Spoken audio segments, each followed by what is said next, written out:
அவரோடு கூட இருக்குது. இருந்த உடனே இப்போ தான் இவங்களுக்கெல்லாம் வந்து ஆமாம் உண்மையிலே ஆண்டவர் இருக்கிறாரு, கார்லாம் வந்துடுச்சு, வீடு வந்துட்டு, அது வந்துட்டுன்னு சொல்கிறாங்க. அப்போ இவங்களுடைய பார்வையில் என்ன அப்படின்னா, இவங்க கேட்டதெல்லாம் வரணும், இவங்க கேட்டதெல்லாம் இவங்க விரும்பினதெல்லாம் வந்தால் தான் கடவுள் இருக்கிறார், ஆண்டவர் இருக்கிறார், தெய்வம்னு இருக்கிறார், இயேசு இருக்கிறார்னு நம்பிக்கை வரும். என்ன சொன்னாங்கல்ல, எப்படி நான் புரிஞ்சுக்கிறது அப்படின்னு. அப்போ காரும் பைக்கும் வீடும் எல்லாம் வந்த உடனே இவங்களுக்கெல்லாம் இயேசு இருக்கிறாருன்னு நம்பிக்கை வந்துட்டு இப்போ. ஆனால் அவருக்கு இதெல்லாம் பெருசாக இல்லை. யாருக்கு? அந்த தகப்பனுக்கு. அந்த தகப்பனுக்கு என்ன இல்லை, இதெல்லாம் பெருசாக இல்லை. ஏன் அப்படின்னா இவனுக்குள்ள ஆண்டவர் வாசம் பண்ணுறாரு, இவருக்குள்ள வாசம் பண்ணுறாரு, அந்த தெய்வீகம் அப்படியே அவனுக்குள்ளே இருக்குது. அதனால இவனுக்கு என்ன இல்லை, இதை பற்றிலாம் அவனுக்கு பெருசாக தெரியல. வீடோ காரோ அந்த பைக்கோ வண்டியோ குப்பையாக இருக்குது, தேவைதான். ஸோ அதெல்லாம் அவங்களுக்கு ஒன்றுமே தெரில. இவங்களுக்குள்ள ஆசை மாதிரி அவருக்கு வரல. ஏன்னா இவர் ஆண்டவரோட, இவருடைய உள்ளமும் ஆவி ஆத்மாவும் ஆண்டவரோடு ஒரு இணைப்பு இருந்ததுனால இதெல்லாம் பெருசாகவே தெரில. இன்றைக்கி அநேக மக்கள் பார்வையில் அப்படி தான் இருக்குது. எப்படி இருக்குன்னா, ஏதாவது இருக்கா, நீ ஏசுன்ட்டு போறிய, உனக்கு அது இருக்கா, இது இருக்கா, கார் இருக்கா, வண்டி இருக்கா, வீடு இருக்கா அப்படின்னு அவங்க பார்வை என்ன அப்படின்னா, ஏதாவது இருந்தால் தான் இயேசு கூட இருக்கிறாருன்னு அவங்களுக்கு நம்பிக்கை வரும். ஆனால் இன்றைக்கி உங்களுக்கும் எனக்கும் இந்த வசனத்தில் சொல்கிறாரு சங்கீதக்காரர் சொல்லும்போது, என் தேவனையே என் ஆத்துமா கர்த்தருடைய ஆலய பிரகாரங்களின் மேல் வாஞ்சையாக இருக்கும், என் இருதயமும் என் மாம்சமும் ஜீவனுள்ள தேவனை நோக்கி கம்பீர சத்தமிடும். இன்றைக்கி நான் இருக்கிறேன், ஒரு 100 வயசுன்னு வச்சுக்கோம், இங்கே இருக்க மாட்டோம், எப்படியும் போய் ஆகணும். அதுக்கப்புறம் இங்கே என்ன நடக்குன்னு தெரியுமா? இந்த உலகத்தில் ஏதாவது நடக்கான்னு தெரியுமா? தெரியாது. இந்த உலகத்தில் யார் இருக்கா, யார் போகிறா, ஏதாவது நம்ம உதவி செய்ய போகிறோமா? முடியாது. நாம் போனதுக்கப்புறம் இங்கே யாராவது இருக்கிறாங்க, நம்ம ரொம்ப வேண்டப்பட்டவங்க, இல்லை எனக்கு என்ன வச்சுக்கிறேன், என் பிள்ளைங்க இருக்காங்க, ஏதோ கஷ்டப்பட்டாங்க, ஆனால் அங்கேருந்து பார்க்குறேன், எனக்கு தெரியுது, ஏதாவது செய்ய முடியுமா? முடியாது. இப்போ அதுக்கப்புறம் எதுவுமே முடியாது.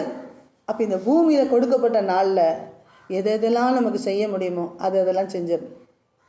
ஆண்டவருக்காக, குடும்பத்துக்காக, பிள்ளைகளுக்காக, மற்றவர்களுக்காக எதையாவது தன்னால் இயன்றதை செஞ்சிடணும். தன்னால் இயன்றதை செஞ்சிடணும். ஒரு தனியாவது கொடுக்கணும், ஒரு உதவி. அப்படி இந்த பூமியில் இருக்கும்போது அதை செய்ய முடியும், அதுக்கப்புறம் ஒன்றும் செய்ய முடியாது. ஒரு பாட்டி இறந்து போச்சு, திடீர்னு மேலே போன உடனே அங்கே போய் பரலோகத்தை பார்த்த உடனே அப்படி அழகாக இருக்குது, அவ்வளோ அழகாக இருக்குது. பார்த்து இப்படி ஒரு பார்வைட்டுச்சு. தேவதூதன் அங்கே நிற்கிறார். அங்கே வாங்க வந்துட்டார். உடனே புஸ்தகத்தை எடுத்து பார்க்குறார். ஜீவ புஸ்தகம்னு இருக்கும், மக்கள் செஞ்சு எல்லாம் எழுதப்பட்டுட்டு இருக்கும், பதிவாகிட்டு இருக்கோங்க. அவர் பார்க்குறாரு, உங்கள் பேர் இருக்கான்னு பார்ப்போம் வாங்க அப்படின்னு பார்த்தா இவங்க பரலோகத்துக்கு வந்திருக்காங்களே என்னன்னு பார்த்தா, இந்த பாட்டி ஒரே ஒரு நாள் பழத்தை சாப்பிட்டுட்டு தொலியை உரித்து இப்படி போட்டிருக்கு. அந்த தொலியை ஒரு பசியோடு பிச்சைக்காரன் எடுத்து சாப்பிட்டு கொஞ்சம் பசி தீர்ந்துருக்கு. அவன் பசியை தீர்த்த அந்த ஒரு சின்ன புண்ணியம் அங்கே பதிவாயிருக்கு. அது அங்கே பரலோகத்தை அப்படி பார்க்கறதுக்கு ஒரு சான்ஸ், அவ்வளோதான். அங்கே போய் இருக்க முடியாது. நம்ம உங்களுக்கு முடிஞ்சிட்டு நீங்கள் வெளியே போகலாம் அப்படின்ட்டார். அப்போ ஐயா நான் நல்லா இருக்கேன், இந்த இடத்துல நான் இருக்கேனே, என்னை போச்சுடுதீங்களே அப்படின்னு கேட்குறான் அந்த அம்மா.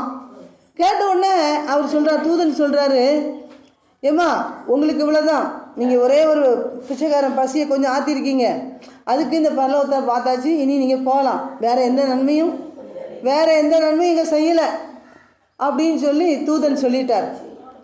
இப்போ இந்த பாட்டி என்ன சொல்கிறாங்க, ஐயா இப்படி எனக்கு தெரியாமல் போச்சே, தெரிஞ்சிருந்தா நான் வீட்டில் நெல் மூட்டை வச்சுருக்கிறேன், நிறைய அரிசிலாம் இருக்குது, அதெல்லாம் நான் கொடுத்துட்டு வந்திருப்பேனே அப்படின்னு இந்த பாட்டி சொல்லுது.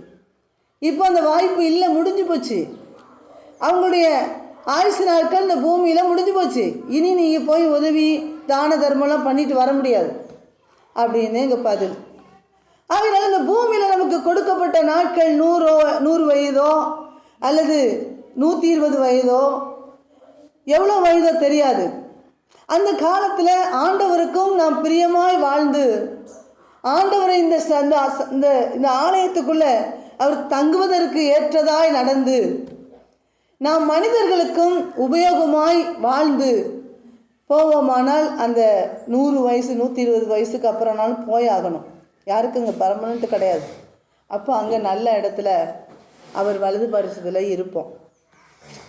அந்த அந்த இடத்துக்காக தான் ஒவ்வொரு மனிதனும் கோவிலாக ஸ்தலங்களை தேடி தேடி ஓடுறாங்க. சாப்பிட்றதுக்கும் ஏதேதோ தருவாங்க, உதவிக்கும் அல்ல. நம்முடைய கடைசி காலத்தில் இந்த ஆத்துமா நரகத்துக்கு போகக்கூடாது, அது பரலோகத்தில் இருக்கணும். ஒவ்வொரு இறந்து போன வீட்டில் பார்த்தீங்கன்னா வயசானவங்க சொல்லுவாங்க, நான் சொர்க்கத்துக்கு போகணும் அப்படின்னு. எல்லாரும் சொல்லுவாங்க, ஏம்மா நல்லா இது பண்ணிக்கோங்க, ஆத்துமா நல்ல சாந்தி அடையட்டும் அப்படின்னு. அது எங்கே போய் சாந்தி அடையுதுன்னு அவங்களுக்கு தெரியாது. அந்த ஒரே ஒரு காரணத்துக்கு தான் மனிதர்கள் நன்மை செய்வது, தான தர்மம் பண்ணுவது, ஏதோ உதவிகள் செய்வது, இதையெல்லாம் செய்து கொண்டு தானே இருக்கிறாங்க. யாரோ சிலர் நிறைய பேர் செஞ்சுட்டு தான் இருக்கிறாங்க.